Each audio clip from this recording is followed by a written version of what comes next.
You already decided how high your life is allowed to climb. Not your dreams decided that.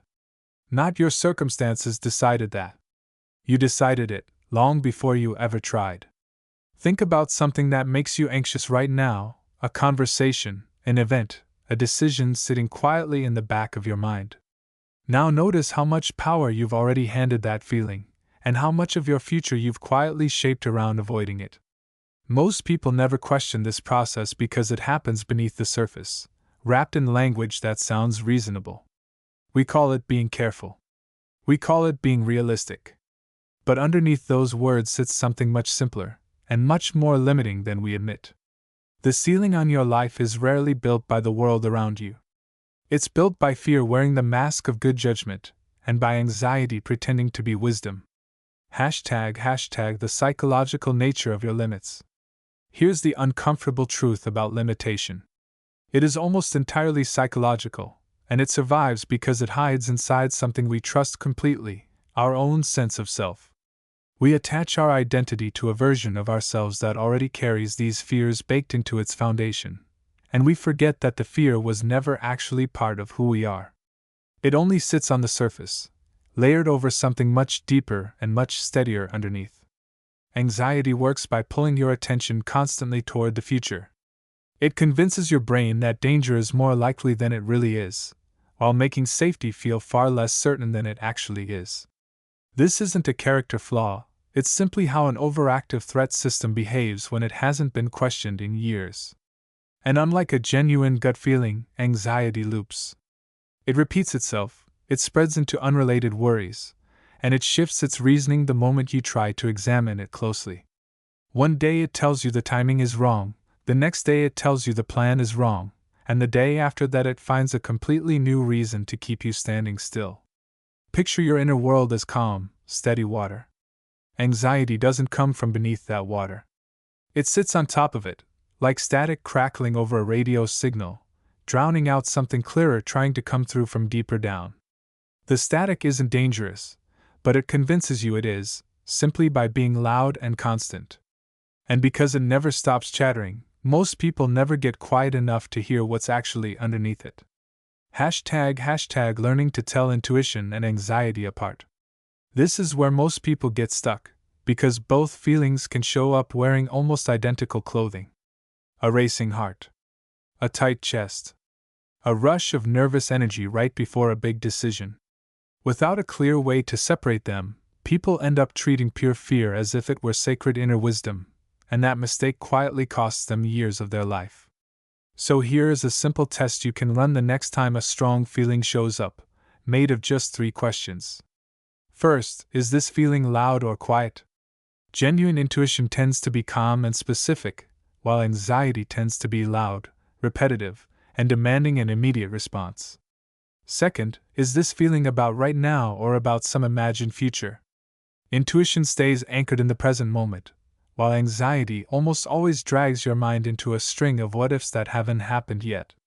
Third, does this feeling settle after it speaks once, or does it keep circling back with new angles and new excuses? Real intuition tends to say its piece and then quiet down, while anxiety tends to outstay its welcome, finding fresh justifications every time you try to move past it. None of this means the feeling should be ignored. It means the feeling deserves an honest, careful look before you let it steer your decisions. ## why we confuse excitement with anxiety. There's a strange and important truth hiding here. The fear of heights doesn't appear until the moment you actually imagine how high you could climb. The higher the version of your life you allow yourself to picture, the more intense that internal alarm becomes. And most people mistake that alarm for proof that the goal is too big for them. Physically, excitement and anxiety are almost identical events happening inside your body. Both raise your heart rate. Both quicken your breathing. Both create a tight, restless kind of tension moving through your chest. The difference isn't found in the body at all, it's found entirely in how your brain chooses to interpret that same physical signal. One person feels their heart pounding before a bold decision and labels it terror, so they shrink back. Another person feels the exact same pounding heart and labels it anticipation, so they lean forward into the moment. The sensation is identical, but the meaning attached to it decides everything that happens next. This interpretation isn't random either.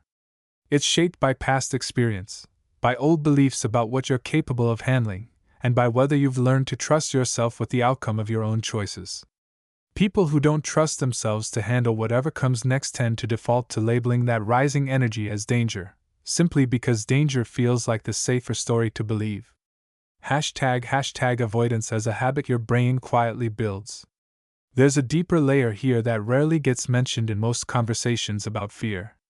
Research on avoidance behavior shows that repeated avoidance doesn't just feel easier over time, it actually becomes an automatic habit, one that resists change far more stubbornly than behavior aimed toward a clear goal.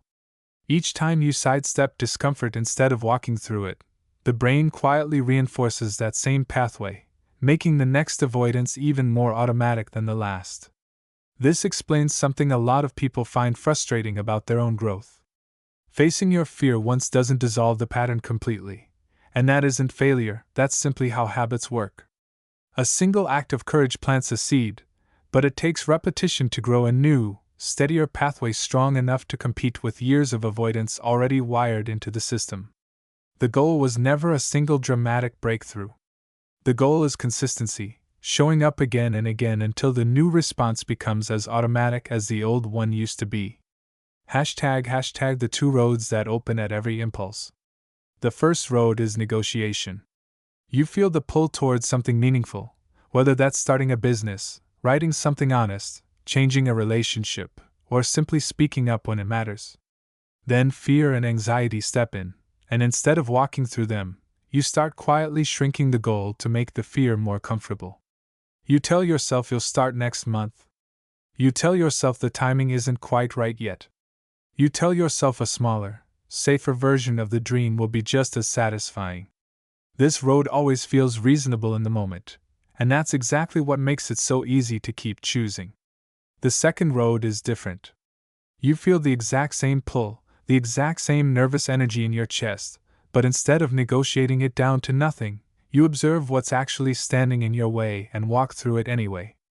Picture this choice as a set of old scales sitting quietly inside you. Every single time you pick comfort over the goal, the scale tips a little further toward comfort, making that same choice slightly easier to make again next time. And every time you choose to move forward instead, the scale tips the other way, making courage a little more familiar than it was before. Neither side stays still.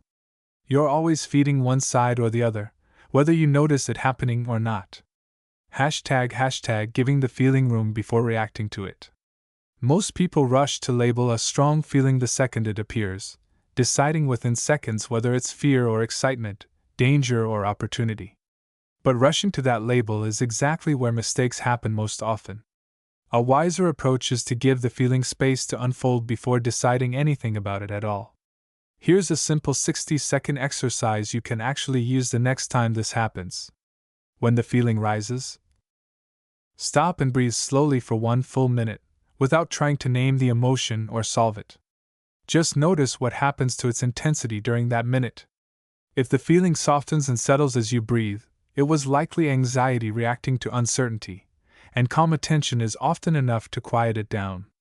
If the feeling stays sharp, specific, and steady even after a full minute of calm breathing, it's more likely something worth paying real attention to, a signal pointing you towards something true rather than something frightening.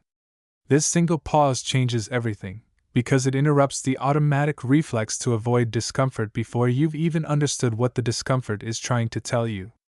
Hashtag how repetition rewires the way you respond. The brain doesn't change from one dramatic moment of courage, no matter how meaningful that moment feels at the time. Lasting change comes from repetition, from choosing the second road again and again until it stops requiring so much effort every single time. Each time you move through discomfort instead of retreating from it, you weaken the old automatic pathway built by years of avoidance, and you strengthen a new one built by deliberate, repeated action. This is worth remembering on the days when facing fear once doesn't seem to have changed much. That's not evidence that the process isn't working. That's simply how neural pathways actually form, slowly, through consistency, not through a single heroic leap. The version of you who moves through fear without turning back isn't built in one moment. That version gets built one repetition at a time, quietly, almost invisibly, until one day the old pattern simply isn't the loudest voice in the room anymore. ## following your highest sense of energy. There's a simple principle that shows up again and again across many different philosophies of personal growth.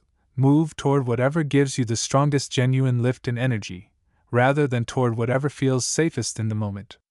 This doesn't mean chasing every impulsive urge that crosses your mind. It means paying attention to where your energy naturally rises when you imagine doing something, rather than automatically defaulting to the option that avoids all discomfort. And this connects directly back to the 3-question test from the earlier part of this conversation, because that rising energy deserves the exact same honest examination as any other strong feeling. Is it loud or quiet? Is it about this moment, or some far-off future? Does it settle or does it keep circling? Genuine excitement about a real possibility tends to pass this test clearly, staying steady and specific even under close examination, while manufactured urgency tends to fall apart the moment you actually look at it directly. ## separating what you can control from what you can't. It helps enormously to draw a clear line between two very different categories of difficulty in your life. On one side sits everything genuinely outside your control, the weather on an important day, how another person chooses to react to you, a piece of bad luck that has nothing to do with your effort or your choices. These things happen, and no amount of fear or preparation changes whether they happen. The only sensible response is to deal with them as they arrive. On the other side sits something completely different, the suffering you create for yourself by holding on to fear longer than necessary, by avoiding action you're fully capable of taking, by refusing yourself permission to move forward simply because moving forward feels uncertain. This second category is entirely within your control, even when it doesn't feel that way in the moment. You can't control whether it rains on the day of your presentation. You can absolutely control how long you let anxiety keep you from preparing for it. ## The real reward was never the destination. Here's the final shift worth sitting with. The moment that actually gives you chills isn't the moment you finally reach the goal you were chasing. It's the moment you realize you were capable of reaching it the entire time. And you simply hadn't believed that yet. The achievement itself fades into ordinary life surprisingly fast. But the internal shift, the proof that you can trust yourself with difficult choices and their consequences, stays with you permanently, and it changes how you approach every challenge that comes after it. So here's one small, concrete thing to do with everything covered in this conversation. Think of one small action you've been putting off because of anxiety, something you know you're fully capable of doing. Do it within the next hour, not next week, not tomorrow, within the next hour.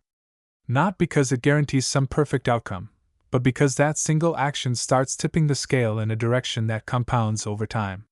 You are not limited the way you've been telling yourself you are. You don't need a guarantee that everything will work out perfectly. You need the willingness to feel real discomfort and keep walking anyway, without turning back the moment it gets uncomfortable. That's genuinely all it takes.